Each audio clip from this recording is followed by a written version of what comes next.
What's going on, everybody? I'm back with another video. This video is going to be looking at the Champions League knockout round match between Atletico Madrid and Manchester United. The match ended 1-1 after the first leg. Now, before we get into the tactics behind the match, check out both my books. They're online on Amazon and there's links in the description below. Also, be sure to check out Keyframe. It's how I'm making this video. There's a link to that as well in the description. Now, let's get right into the tactics. So, Manchester United went with a back four with Lindelof playing in his new role as right fullback. Varane then accompanied Maguire as a central defending partnership. And from their build-up phase, David De Gea split the two central defenders and allowing Luke Shaw to then go higher up the field. Lindelof stayed a bit deeper and a bit more narrow, allowing the right winger or the right midfielder, either Rashford or Sancho, depending on the moment in the match, because they did switch from side to side. They would allow this right-sided winger to remain high and wide because of Lindelof's narrow positioning, and on the weak side, they had asymmetry between Shaw and Lindelof, so now Shaw was able to then go higher up the field in a wider position, allowing for the weak side winger to invert and occupy a more central position. Now, Atletico dominated the match from a defensive phase, and they used very intense pressure in a 5-3-2 that saw their two forwards jump to their two most central defenders of Manchester United. Their three-man midfield would then match up in a very man-oriented fashion against the Manchester United midfield three that saw in the first half Paul Pogba play in the right half space, Fred as the single pivot, and Bruno Fernandes through the left half space. And this matched up against the 5-3-2 of Atletico Madrid very well, and it was pretty easy for Atletico to then defend with high intensity and turn the ball over for Manchester United quite a lot. When Atletico would go and press, they would have their left-sided wing-back jump to then decrease the distance between him and Lindelof, and because Luke Shaw would go higher up the field, the right wing back would remain intact with the other three central defenders, and because of the close proximity of the right central midfielder, Luke Shaw would be the free player, but was rarely utilized because of the very fast shifting of Atletico Madrid and the intense pressure. Now, when Atletico would drop into their mid block, they would go with an out-and-out 5-3-2 with a very narrow midfield three and two central strikers. Atletico had a very solid back five, and when they would then retreat from their high block, the left wing back would then become attached to the back five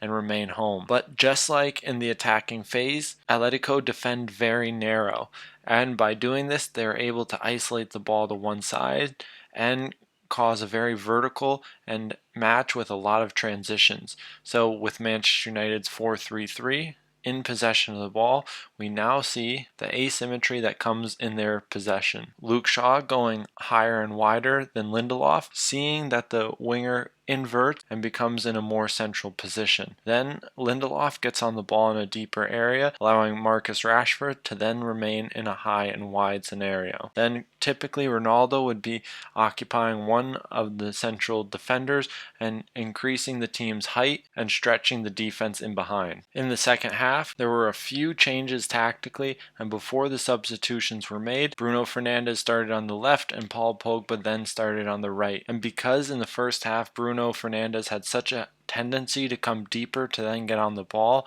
it made sense that they would switch sides at halftime, because now when Bruno Fernandes would come deeper, Luke Shaw could then be released. Whereas in the first half, with Bruno Fernandes going deeper on the same side as Lindelof, Lindelof's player profile doesn't really promote him to get around defenders or overlap his winger when the holding midfielder or a central midfielder would drop in the half space. But now we look at the defensive setup for Atletico Madrid. So when they shift, they have their strong side outside central midfielder jump to the ball carried by Luke Shaw, and when he does this, he blocks the half space using his cover shadow, giving his holding midfielder time to shift and maintain the connection. Then with the back five, we also have the ability for the central defenders to jump between the lines, creating a vertical partnership. The wingback also has a high man orientation to the winger, allowing them to use very intense man-oriented pressure in the wide areas and force turnovers to then be followed by vertical actions going forward. Now, out of possession, Man U went with their 4-2-3-1, which then would become a 4-4-2 in deeper areas. So we see the very narrow back line of Manchester United, and then followed by a wider midfield line to stretch and be able to cover into both wide areas.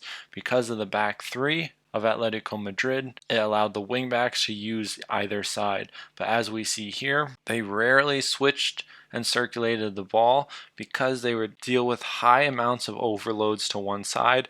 As we just start to see here, Atletico Madrid like to overload one side and progress through this chaos to then promote a lot of transitions, unorganize the defense through transitions, win the ball back, and then take advantage in a very vertical fashion. But they do, at times, use long diagonals to then exploit the weak side and catch the team off balance in this way as well. Now, in their offensive phase, Atletico can be very difficult to analyze because of their very vertical tendencies and because their possessions typically don't last very long. But here we have their back three, their three-man midfield with a single holding midfielder, and now we have the shape from the attackers with two forwards pinning the back line of Manchester United, and now we have the freedom for others to come to the ball side and drop between the lines, as well as wingbacks to create height and create space in a very small area.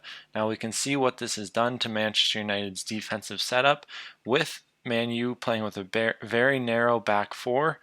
Now we have Jadon Sancho dropping very deep, conceding space in front of him, but because Atletico don't circulate possession, typically with first-line passes, this wasn't that big of a deal. But now we look at the midfield shape with Fred deep, Pogba higher up the field, and now Bruno Fernandes, Marcus Rashford, and Paul Pogba all on the same line with Ronaldo as the lone forward, conceding a lot of space in dangerous areas that made some of their very vertical attacks from Atletico Madrid very dangerous.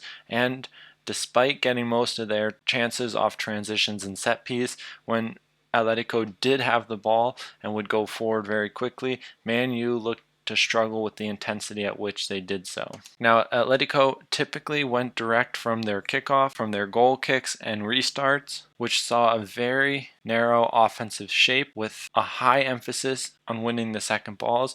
And with the back three, they had support against Ronaldo, a 3+1. They had a three-man advantage against just the one single striker from Manchester United, which allowed them to contest for the first ball and for the second ball and gain positional superiority. So we have more Atletico players around the ball where the ball will land and on the ball side of the Manchester United players, allowing them to win the ball back in these 50-50 challenges. And that's where we're going to wrap up the analysis. I hope you guys enjoyed it, and I'll see you in the next one.